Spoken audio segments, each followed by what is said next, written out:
J.D. Vance is Donald Trump's vice presidential pick. That was announced yesterday as the Republican National Convention kicked off. But it was actually Teamsters president Sean O'Brien who arguably stole the show and gave the most passionate speech of the night. We're going to hear a few minutes from that speech right now. I travel all across this country and meet with my members every week. You know what I see? An American worker being taken for granted. Workers being sold out to big banks, big tech, corporates, and the elite. And I'm not the only one who sees this. Everyday families see it. The American people aren't stupid. They know the system is broken. We all know how Washington is run. Working people have no chance of winning this fight. That's why I'm here today. Because I refuse to keep doing the same things my predecessors did.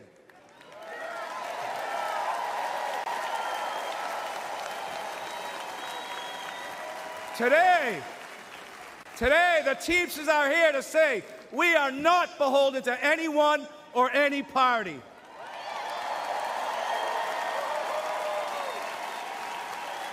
I mean, that's a hell of a statement right there. I mean, that's kind of a historic statement as it is, right? I mean, the very idea that he's even there and would say that is an example of the sort of shifting demographics of the two parties. And I should join. You know, I'm allowed to join the Teamsters. Oh yeah, why? Because I'm a horse and carriage driver. Oh yeah, yeah. I was invited actually. I was invited when I was a UPS worker. They invited me 3 weeks after I quit because they made it sound like they weren't going to invite me. An agenda and work with a bipartisan coalition ready to accomplish something real for the American worker.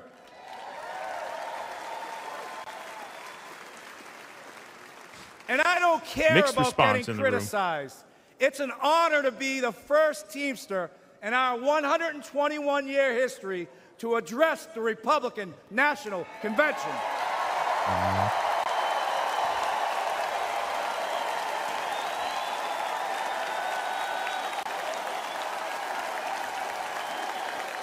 Several months ago, I asked the RNC and the DNC for the opportunity to speak. To be frank, when President Trump invited me to speak at this convention, there was political unrest on the left and on the right. Hard to believe. Anti-union groups demanded the president rescind his invitation. The left called me a traitor.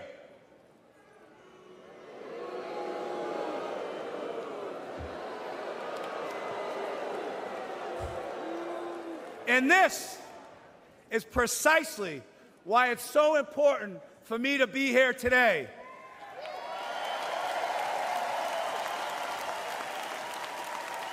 Think about this. Think about this. The Teamsters are doing something correct. If the extremes in both parties think I shouldn't be on this stage. As I mentioned that in a previous segment, the Teamsters are doing something correct if the extremes in both parties think I shouldn't be on this stage. Now, he's calling the Republican old guard the extremes because they're trying to push them out to the fringes. Yeah, Mitt Romney would never invite the Teamsters here. The Teamsters would never show up to Mitt Romney's convention. Now, according to liberal media, Mitt Romney is the centrist Republican and Trump is the extremist. But he's inverting that. He's saying the extreme anti-labor Chamber of Commerce Republicans don't want me here, which is why it's good that I'm here. So he's flipping the script on that. This is a really historic convention, and it's a really historic moment. This is where you are seeing the logical outcome of this decades-long shift in the party's bases really finally coming to fruition. You're really seeing the Republican Party is going to be taken over by MAGA, whatever that means to you. But definitely this populist element is going to define the Republicans, and it's gonna put people who think of themselves as left in a very funny position if they continue to engage with this kind of electoral politics. Because if you have a class analysis, if you have a material analysis, well, and you're still involved in the two-party two-step, well, who do you vote for now? The Democrats? Like, how do you justify that if that's where you're coming from on economics? President Trump had the backbone to open the doors to this Republican convention, and that's unprecedented.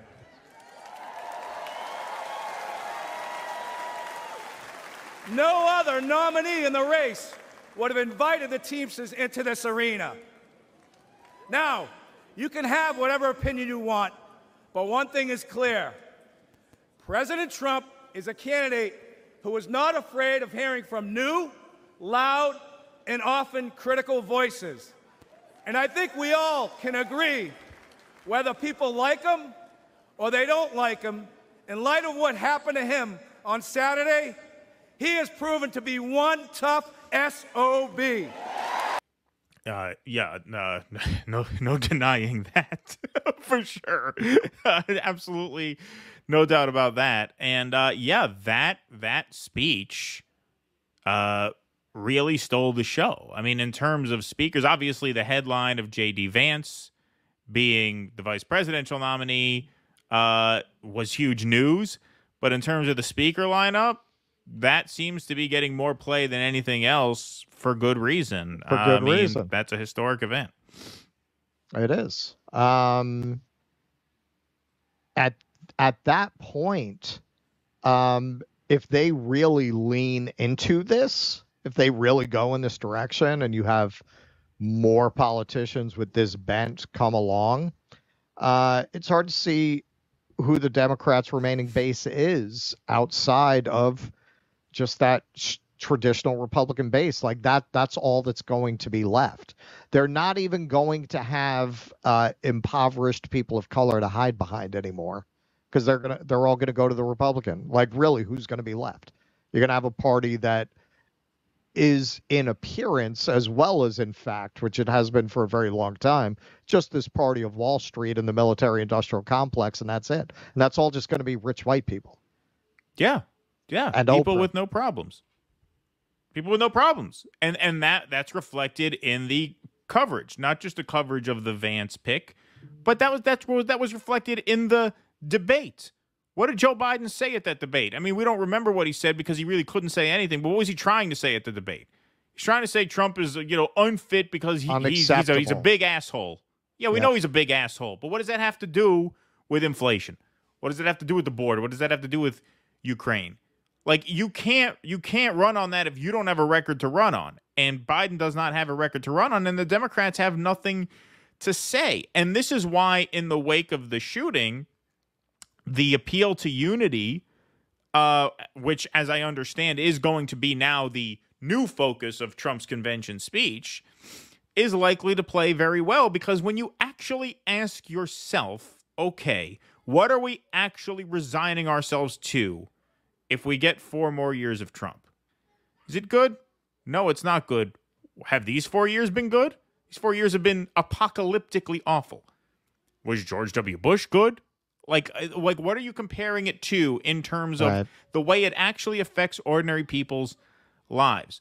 A small handful of states are going to have abortion rights taken away. The ones who don't exercise the democratic control that is within their power to make sure that abortion rights are protected in those states.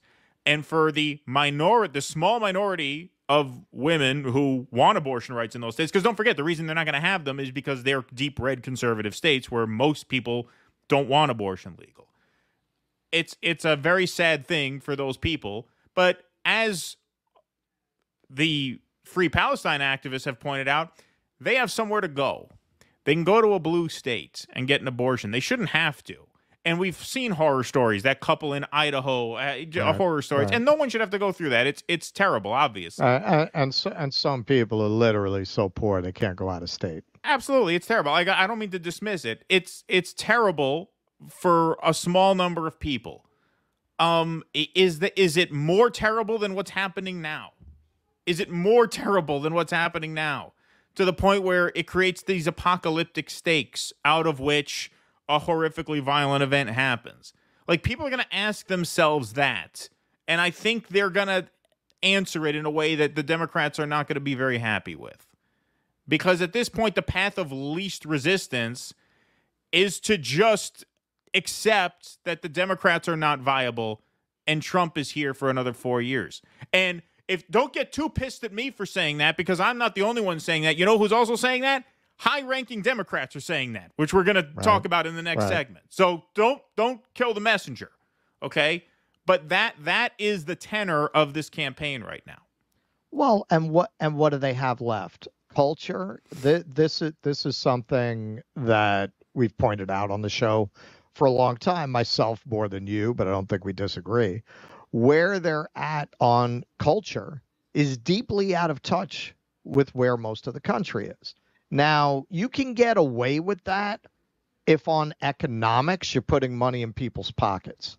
That overrides culture. But when you're not, culture matters. If you're going to run on culture, people are going to take you at your word. That's what you're about. That's what you stand for. And what they stand for culturally, most people don't like. You got abortion. That's about it. Yeah. And that's not even really culture, right? That is material in a way that a lot of, culture war topics aren't. There's a dollars and cents element. There's a class element to it. There's a geography element to it. There's a health element to it. And it's look, it's terrible, but most states are I said when Roe v. Wade was overturned, this is going to force the Republicans to moderate on the issue, because this is not a question of rhetoric anymore.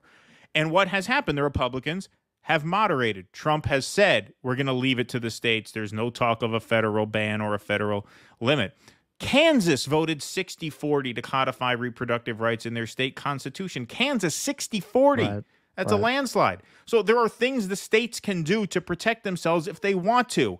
Now, is it a tragedy for women in Mississippi who can't afford to bus out to get the care they need? Yes, it's a tragedy. It's a tragedy for a small number of people. And if we're talking about small numbers of people, look what's happening right now in Gaza, where Lancet is saying it's around 200,000 dead. Right.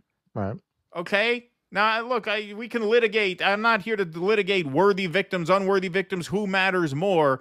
The point is, you cannot look at what's happening now as a rosy alternative to what's going to happen next year when Trump is president. You cannot make that case. You just cannot make that case on a macro level.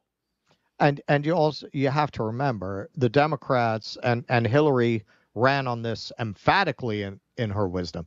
America is already great. Right.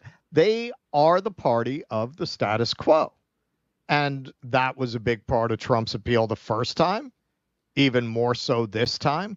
With the Democrats, you know what to expect. More of this. With the Republicans, people are willing to take the chance. All right, let Trump flip the board. Right. At least you have a chance that there's going to be an improvement. Maybe these guys go in, they create new manufacturing policies, they impose tariffs. It actually helps American manufacturing. Nobody really knows. I mean, I was watching something saying, I can't remember exactly what it was, that Biden actually continued Trump's tariffs on China.